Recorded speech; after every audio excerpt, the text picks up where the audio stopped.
പ്രിയമുള്ള പ്രവാസി സുഹൃത്തുക്കളെ, എന്തൊക്കെയാണ് വിശേഷങ്ങൾ? എല്ലാവർക്കും സുഖമെന്ന് പ്രതീക്ഷിക്കുന്നു. ഇന്ന് ഞാൻ പറയാൻ ആഗ്രഹിക്കുന്നത് നമ്മളാകുന്ന ഭർത്താക്കന്മാരിലെ ഒരു വിഭാഗത്തെക്കുറിച്ചാണ്. അവരെ നമുക്ക് മണഗുണാഞ്ചന്മാർ എന്ന് വിശേഷിപ്പിക്കാം. എന്തുകൊണ്ടാണ് ഞാൻ അങ്ങനെ പറയുന്നത് എന്ന് നിങ്ങൾ ആലോചിക്കുന്നുണ്ടാകും. അതിന് വ്യക്തമായ കാരണങ്ങളുണ്ട്. നമ്മളൊരു സ്ത്രീയെ ഭാര്യയാക്കി നമ്മളെ വീട്ടിലേക്ക് കൊണ്ടുവരുമ്പോൾ ആ സ്ത്രീയുടെ അല്ലെങ്കിൽ ആ കുട്ടിയുടെ പ്രതീക്ഷ എന്ന് പറയുന്നത് നമ്മളാണ്. നമ്മളെ കണ്ടിട്ടാണ് അവരുടെ വീട് ഉപേക്ഷിച്ച് നമ്മളെ വീട്ടിലേക്ക് വന്നു കയറുന്നത്. നമ്മുടെ വീട്ടുകാരോ വീടിൻ്റെ ചുറ്റുപാടുകളോ അല്ലെങ്കിൽ മറ്റെന്തെങ്കിലും ആഗ്രഹിച്ചിട്ടായിരിക്കില്ല അവർ നമ്മുടെ വീട്ടിലേക്ക് വരുന്നത്. എല്ലാ പ്രതീക്ഷകളും നമ്മിലേക്ക് നൽകിക്കൊണ്ട് ഇദ്ദേഹം എനിക്ക് എല്ലാം കൊണ്ടും ഓക്കെ ആയിരിക്കും എന്ന് പ്രതീക്ഷിച്ചുകൊണ്ട്, എന്നെ സംരക്ഷിക്കുമെന്ന് പ്രതീക്ഷിച്ചുകൊണ്ടാണ് ആ പെൺകുട്ടി നമ്മുടെ വീട്ടിലേക്ക് വരുന്നത്. അതിനുശേഷം പല വീടുകളിലും ചില സമയങ്ങളിൽ സംഭവിക്കുന്നത് ആ പ്രതീക്ഷകൾ പൂർണ്ണമായും തെറ്റിക്കുന്നതാണ്. അവിടെയാണ് ഞാൻ തുടക്കത്തിൽ പറഞ്ഞ ആ വാക്കിന്റെ പ്രസക്തി വരുന്നത്. ചില വീടുകളിൽ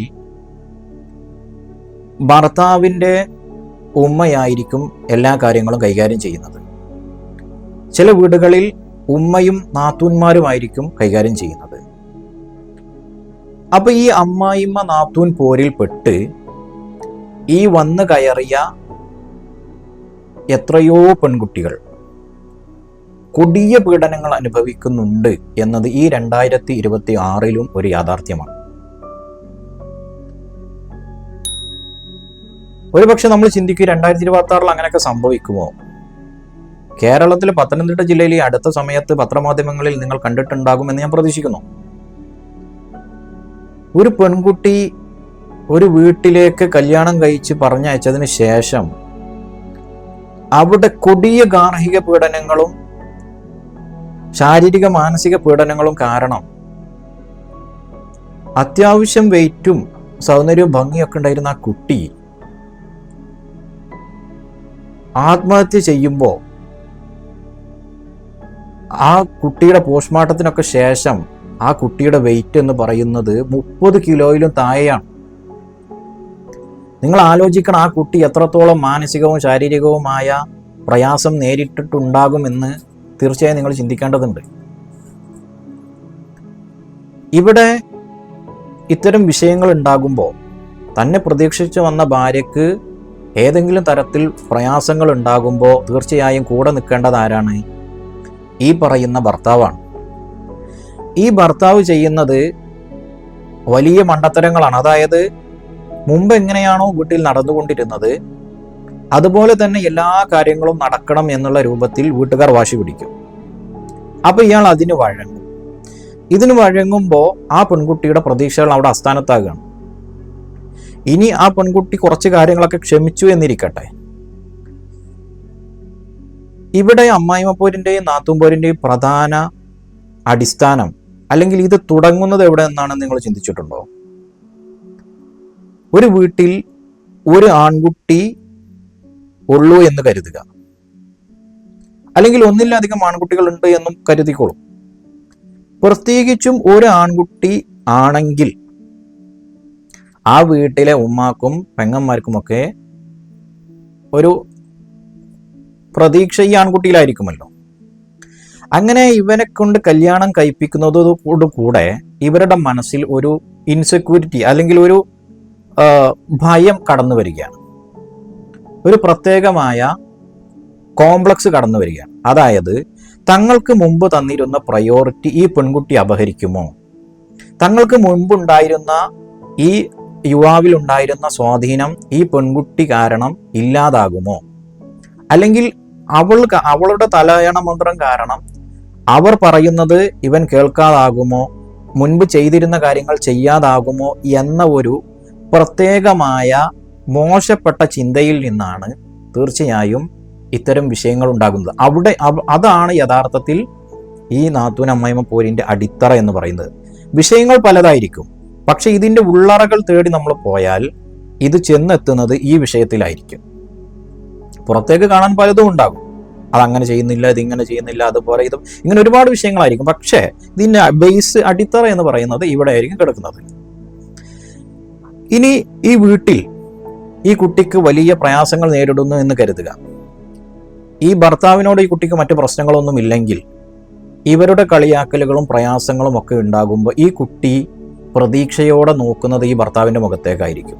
ആ വീട്ടുകാരുടെ കൂടെ ചേർന്ന് ഈ വ്യക്തിയും എന്ത് ചെയ്യാണ്, ആ പെൺകുട്ടിയെ കളിയാക്കുന്നതിൽ ഭാഗവാക്കാകുകയാണെങ്കിൽ അവിടെ പൂർണ്ണമായും ആ പെൺകുട്ടി തകരുന്നു എന്നതാണ് യാഥാർത്ഥ്യം.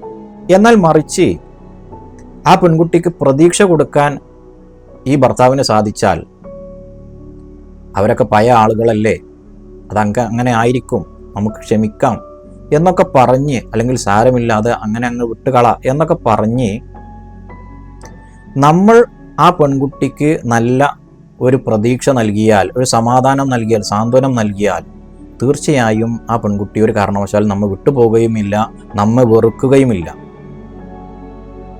ഇല്ലെങ്കിൽ അവരോടുള്ള ദേഷ്യവും നമ്മളോടുള്ള ദേഷ്യവും എല്ലാം ചേർന്ന് അതൊരു പക്ഷേ പകയായോ അല്ലെങ്കിൽ നമ്മളെ ശപിക്കുന്നതിലേക്കൊക്കെ എത്തിച്ചേരും.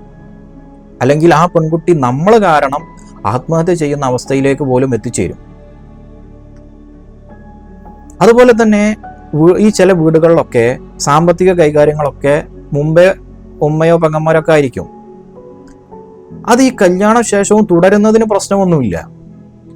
പക്ഷെ ഈ പെൺകുട്ടിക്ക് 500, 1000, 2000 ഒക്കെ കൊടുക്കൽ തീർച്ചയായും നിങ്ങളുടെ ബാധ്യതയാണ്. അല്ലെങ്കിൽ അവരുടെ ആവശ്യങ്ങൾ കണ്ടറിഞ്ഞ് ചെയ്തു കൊടുക്കൽ ഓരോ ഭർത്താവിൻ്റെ ആവശ്യമാണ്. ഈ പെൺകുട്ടി എന്തെങ്കിലും ക്യാഷ് സാമ്പത്തികമായി ചോദിക്കുമ്പോൾ പല ഭർത്താക്കന്മാരും ചെയ്യുന്നത് അത് ഉമ്മാനോട് ചോദിച്ചോ, അതല്ലെങ്കിൽ അത് പെങ്ങളോട് ചോദിച്ചോ എന്ന് പറയുന്നത് വളരെ മോശമാണ്. ഇങ്ങനെ ഒരു കാരണവശാലും സംഭവിക്കാൻ പാടില്ല. എന്തുകൊണ്ടെന്നാൽ അത് ഒരാളോട് നമ്മളെ ഇരക്കുന്നത് തുല്യമാണ്. നമ്മൾ ഒരാളോട് നിരന്തരമായി പൈസക്ക് വേണ്ടി ഇരക്കുമ്പോൾ ഒരു പക്ഷേ അയാൾ ചോദിക്കുകയാണ് എന്തിനാണ്, ഏതിനാണ്, എപ്പോഴത്തേക്കാണ്, എവിടേക്കാണ്, ഇങ്ങനെ 1000 ചോദ്യങ്ങൾക്ക് മറുപടി കൊടുക്കേണ്ടി വരും. വല്ലപ്പോഴും മറുപടി കൊടുക്കുമ്പോൾ പ്രയാസമൊന്നും ഉണ്ടാവില്ല. പക്ഷേ നിരന്തരമായിട്ട് ഒരു 500 രൂപക്ക് പോലും നിങ്ങൾ ആലോചിച്ച് നോക്കുക, ഒരു 10 ചോദ്യത്തിന് ഉത്തരം പറയുക എന്ന് പറയുന്നത് തീർച്ചയായും ഏതൊരു പെൺകുട്ടിയെ സംബന്ധിച്ചും വിഷമകരമായൊരു സാഹചര്യമല്ലേ.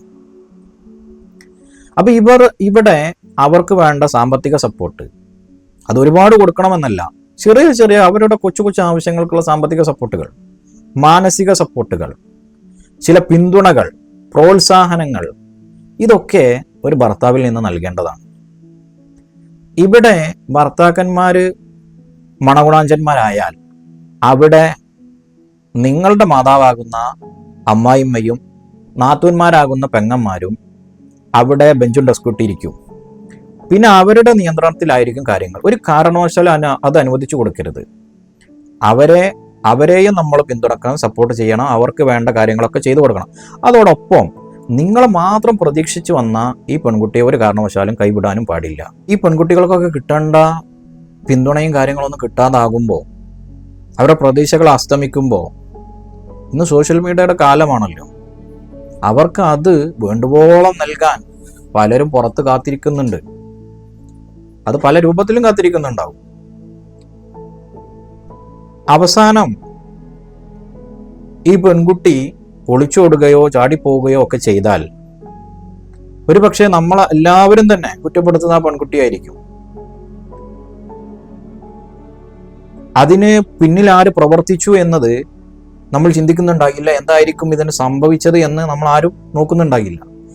എന്നാൽ ഇങ്ങനെ ഒരു അനുഭവം ഉണ്ടെങ്കിൽ ആ അനുഭവം കാരണമാക്കിക്കൊണ്ട് ഒളിച്ചോടാനുള്ള ന്യായീകരണവുമല്ല ഇത്. അങ്ങനെ എന്തെങ്കിലും ഉണ്ടെങ്കിൽ സ്വന്തം വീട്ടിലേക്ക് മടങ്ങി പോവുക, മറ്റു കാര്യങ്ങൾ സംസാരിച്ച് തീരുമാനിക്കുകയോ മാന്യമര്യാദക്ക് ഡിവോഴ്സ് വാങ്ങുകയാണ് ഇവിടെ ചെയ്യേണ്ടത്. അപ്പോൾ ഇവര് ചാടിക്കാനുള്ള ആളുകൾ പുറത്ത് വെയിറ്റിംഗ് ആണ് എന്നതാണ് ഞാനിവിടെ പറഞ്ഞു കൊണ്ടുവരുന്നത്. ഭർത്താക്കന്മാർ ഒരു കാരണവശാലും തന്നെ മണഗുണാഞ്ചന്മാരാകാൻ പാടില്ല. കുടുംബം എന്നത് കൂടുമ്പോൾ ഇമ്പമുള്ളതാണ് എന്ന് നമുക്കറിയാം. അവിടെ സ്നേഹവും സാന്ത്വനവും സമാധാനവും ഒക്കെ കളിയാടേണ്ടതുണ്ട്. അതിന് ഭാര്യയെ പരിഗണിക്കേണ്ട രൂപത്തിൽ ഭാര്യയെ പരിഗണിക്കുകയും മറ്റുള്ളവരെ പരിഗണിക്കേണ്ട രൂപത്തിൽ അവരെ പരിഗണിക്കുകയും ചെയ്യൽ തീർച്ചയായും അത്യാവശ്യമാണ്. എന്തെങ്കിലും പ്രശ്നങ്ങൾ ഉണ്ടായാൽ അതിനെ നല്ല രൂപത്തിൽ പരിഹരിക്കുകയും വേണം. തീർച്ചയായും മറ്റൊരു വിഷയവുമായി നമുക്ക് വീണ്ടും കണ്ടുമുട്ടാം. Thank you.